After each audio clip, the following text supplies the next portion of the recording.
In Dallas right now, we have high demand duking it out with high interest rates, and we're seeing prices go up in many places. I mean, here we have all these buyers sitting on the sidelines who've been patiently waiting for prices to go down. I mean, where is this market crash? Well, instead of a crash, we're seeing prices go up, which is frustrating, but not too surprising for spring and summer in Dallas. Now, the real question is, what's going to happen in mid-August when the kiddos all go back to school? Okay, that's typically when Dallas sees a big drop in sales. So is history going to repeat itself in 2023? Are we going to see a market crash this fall? Well, we're going to explore that today.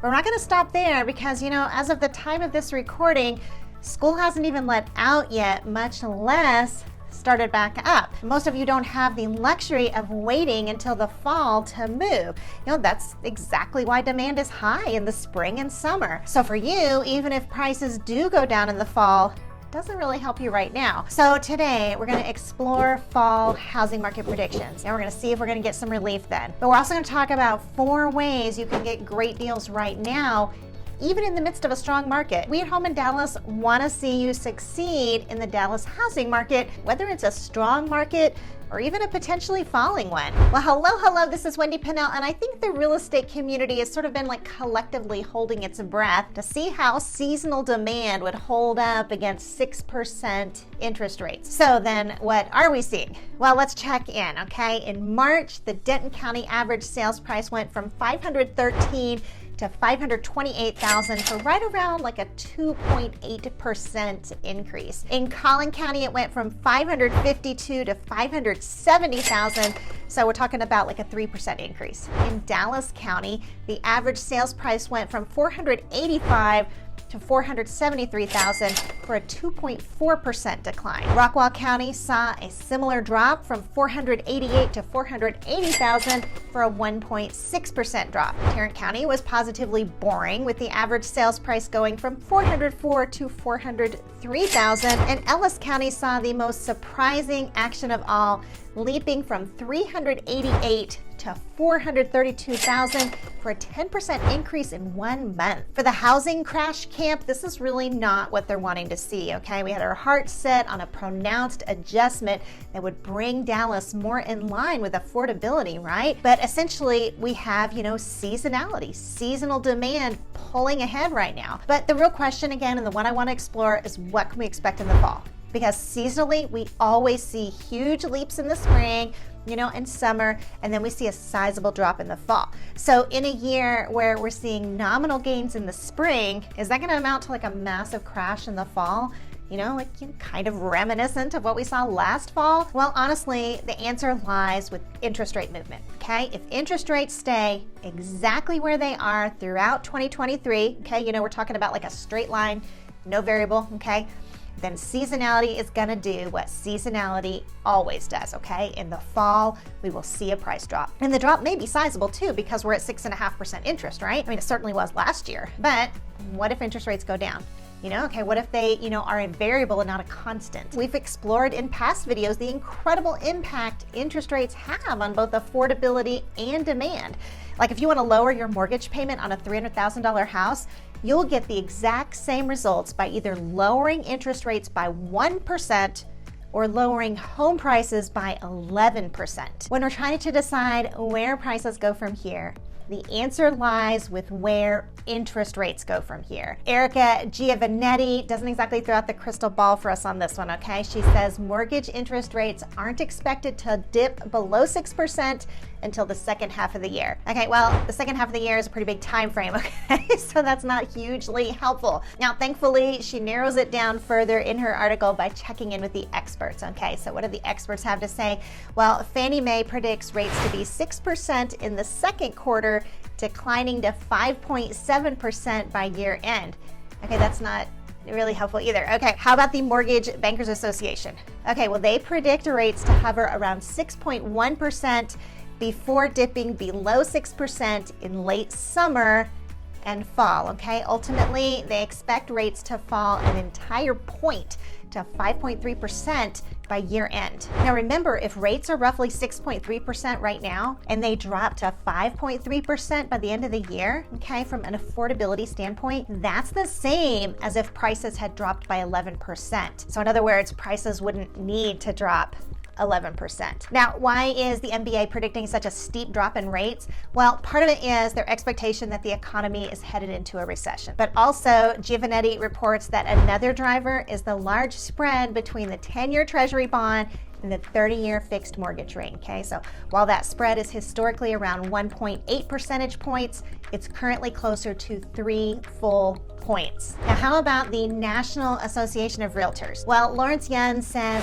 rates will stay around the low 6% range during the spring months, dipping more drastically in the second half of the year as the economy weakens. So both the MBA and NAR, okay, are predicting rates dropping by the end of the year. Realtor.com feels a little differently about it, okay? They think inflation will remain stickier than originally thought, which may result in continued tightening from the Fed. They continue, we will get to the point when rates will start to decline, but that might not be until the end of the year. Now, Wells Fargo gives us perhaps the most specific forecast, okay? They say mortgage rates will begin the second quarter around 6.2%, dipping as low as 5.75% by the end of June. Now, one thing you'll notice between all four sources, okay, is that there's no question about rates coming down by the end of the year, okay? They're not even negotiating that, okay? That's kind of a given. The question is, how close to the end of the year will rates be down, okay? Because if rates begin dropping before fall rolls around, you know, and before all the kiddos go to school, I would say that really reduces the odds of prices dropping in the fall. So in a nutshell, if Realtor.com is right and rates stay exactly as they are now, right, no changes whatsoever, we could reasonably expect seasonality to cause prices to drop in the fall. But if Wells Fargo is right, okay, rates will be down by the summer, then any, considerable price drops are pretty much off the table. Now, if prices are the most important thing to you, then waiting until the fall to buy is kind of a calculated risk. Once rates go down, prices are going to start going up. Really what you want to be doing is keeping a close eye on the market, okay? Keep checking in here with Home in Dallas because we're going to keep you updated. Now, it may be that you don't have the luxury of waiting until the fall to see if prices come down, okay? Because obviously there's a reason demand is so strong in the spring and summer, and that's because most people just don't have that choice. Well, if that is the case, okay, you can still be strategic, okay? You can be strategic in how you buy and still buy at a great price, okay? For starters, okay, check this one out.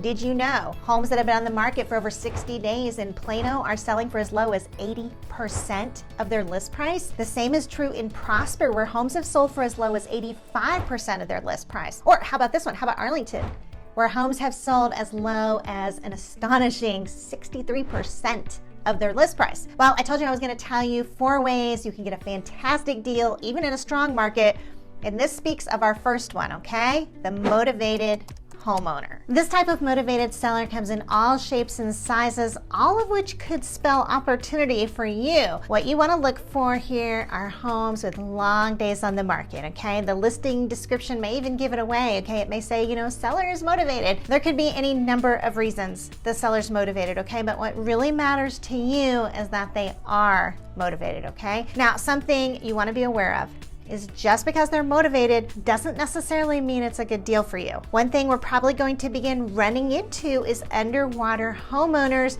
who need to sell. Now, if they owe more than their home is worth, okay, it doesn't matter how motivated they are. It is not a good deal for you. So how do we find these kinds of opportunities? Well, look for homes with long days on the market and then check to see how recently the home changed hands, okay? If it was sold within the last year, you want to look at the recorded mortgage, okay? Now, this is public information. Realtors will know how to find it, all right? It's going to tell you whether or not the seller has equity, which is going to tell you whether they can accept a low offer. Now, you're going to find motivated homeowners in established neighborhoods, but you'll find them just as easily in newer neighborhoods. I mean, I've seen plenty in new construction neighborhoods even, okay?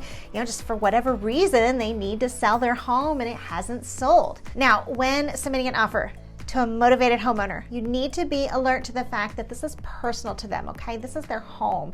It's emotional. The right realtor for the job is going to recognize that and present the offer with just, some empathy, like some verbiage like, buyers love the home and they could tell it's been beautifully maintained, but $400,000 is just really all they could do. So motivated homeowners, okay?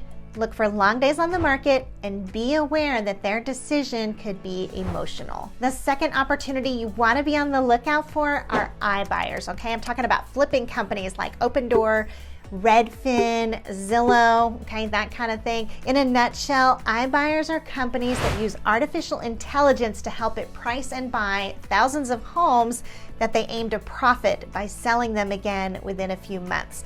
Now, these iBuyers have been taking a bath, okay? The Wall Street Journal discusses this in an article titled Opendoor Posts Heavy Losses After Losing Money on Home Sales. They report that online house flipper reports net loss of $399 million for fourth quarter. The company said that it has taken steps to limit its sales losses as it continues to shed its inventory of single-family homes. Oh, and get this, more than half the homes Opendoor sold from November through January were for less money than what it had paid for them.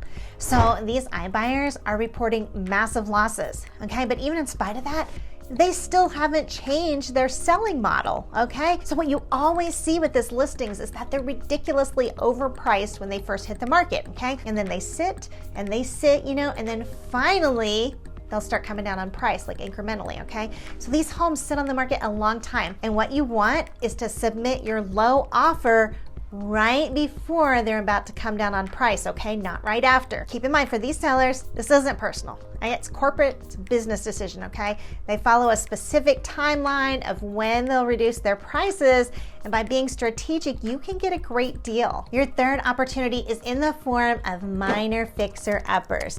I would say 9 out of 10 of our clients tell us they want move-in ready, okay? They don't want to paint, they don't want to replace flooring, and they certainly do not want to renovate the entire kitchen. So if most people want move-in ready and you're comfortable with a paintbrush, you have a real opportunity of getting a good deal, okay? Oh, and guess what?